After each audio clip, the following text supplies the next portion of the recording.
Well, here we are. It's April of 2023, new season. Carry on with the boat. It spent the winter over in our other driveway, all covered up. Survived just fine. Looks the same as when we left it. Well, not now because I've done a little work. So, yes, I built this shelter that will be its home until it's fully enclosed and, you know, weatherproof, and then I can just let it be out in the weather as it will for the rest of its life. So yeah, I built that last week. Maybe that was the week before. Time flies when you're having fun. And I've done some sanding and such on the hull. It's got some shine. I'm going to do more. I'm afraid to do too much because I have a lot of work to do on the top side, and there's always a chance of dripping a little resin down the side or whatever and making a mess, so there's no point in getting carried away with it at this point. But I also thought if I did some of it that would be laying on my back under the boat when it's right side up, it would make my life a lot easier later. So I have done a bunch on the underside of the bow and the top foot or so along the sides, which will be down against the trailer and might be a little tough to work on there too without messing up the carpet on the trailer. So now the next step is to get this thing flipped right side up. And that's probably the most scary, intimidating thought of the entire process of building this boat, because I don't want to wreck all the work I've done. When I was a kid and my dad built a boat that was bigger than this one, we flipped it over by getting about 25 people and picking it up and flipping it over. And it worked. We got it right side up. Nobody died, but it's almost lucky that I can say that because my sister kind of got hit by the boat. Lucky for her, she was up at the nose where it didn't squash her and only knocked her flying. If it had been farther down the side of the boat, she might have ended up underneath it, and I don't know that could have had a happy ending. So we're not doing it that way. I've got a hi-ho, well, a mini hi-ho coming tomorrow, actually two of them, and they're going to pick it up and the one side up and roll it over, and with any luck it'll all go smoothly and it'll be sitting right side up tomorrow afternoon, and then I'll get it back onto the trailer and back it in here and continue on. So hopefully we'll get a little video footage of it getting rolled over. Hopefully it's a happy experience with no hiccups. I've done everything I could inside to brace it, and then this is kind of the lifting point that I have right here, and I've strapped it over the hull to make sure it doesn't rip apart from the hull once the boat's hanging off it instead of being lifted by it. So we'll see tomorrow if my plan works. In preparation for flipping the boat, I had to get it off the trailer and into a position where it would be ready to roll over. So I did that in the afternoon to be ready for the machines to come the next day and do the flip.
improvising our plan.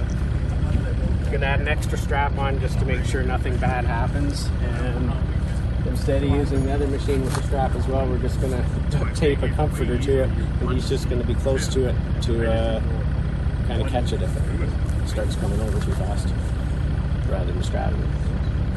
Just add another strap, and I'm gonna get some duct tape. Well, takes some brain power to sort this out.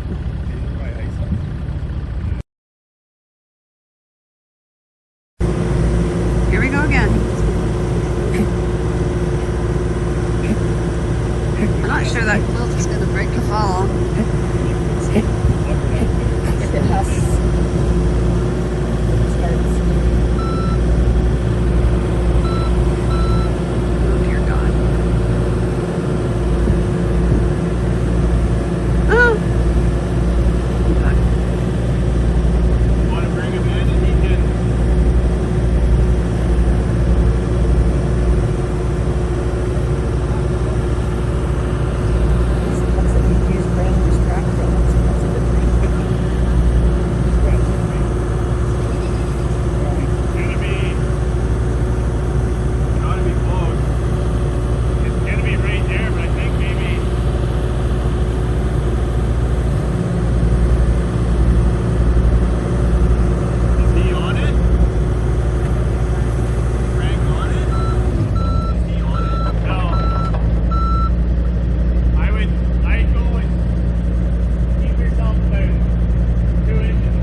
if Frank backs away?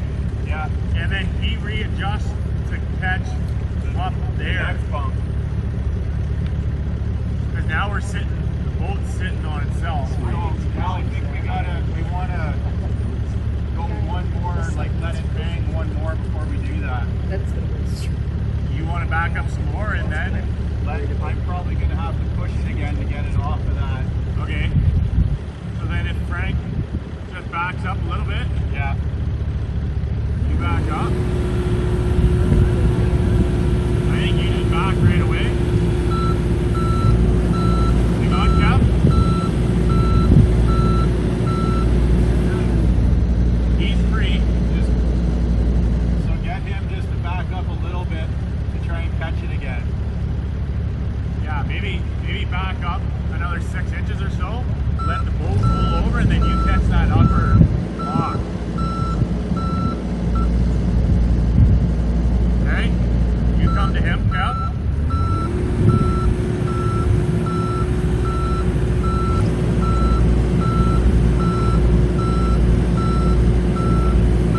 Back up, Frank.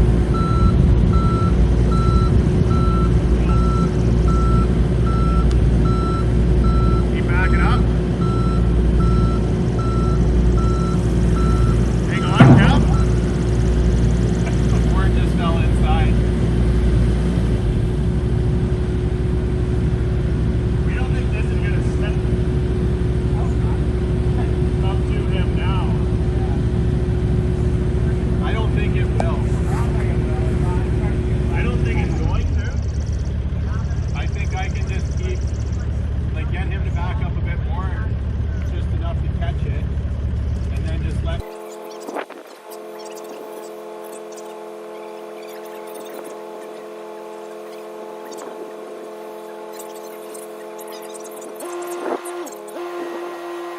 Just touching it, but you start following it down. If you need to come forward, then come forward. Yeah, I gotta come forward. I gotta push it over still. Okay. He's coming to you, Frank. Hang on. So he's got it now. Yeah, you have it, Frank. Now I got it again. You back up a little bit, Frank. Just a little bit.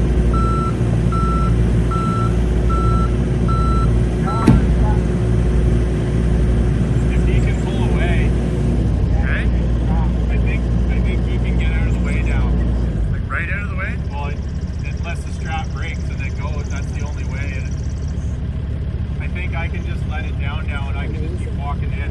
It's biting in the grass here good. Okay. He's thinking you can back up. Maybe you back up about a foot, give him enough room that you can still catch him if he needs to.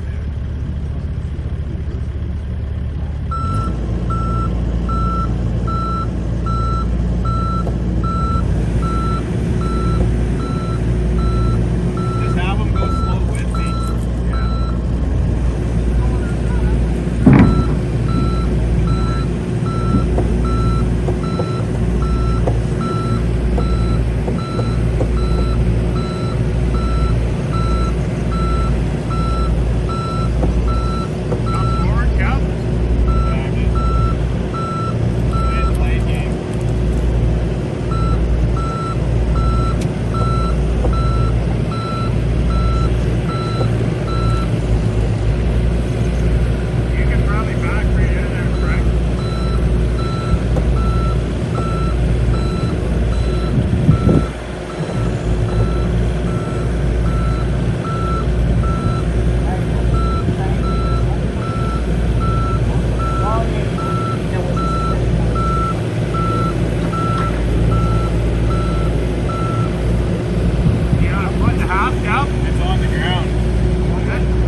After the guys with the machines left, I started getting the boat back onto the trailer, but I ran out of daylight, and just to help, it also started to rain, so I had to put a tarp on it and leave the rest till morning.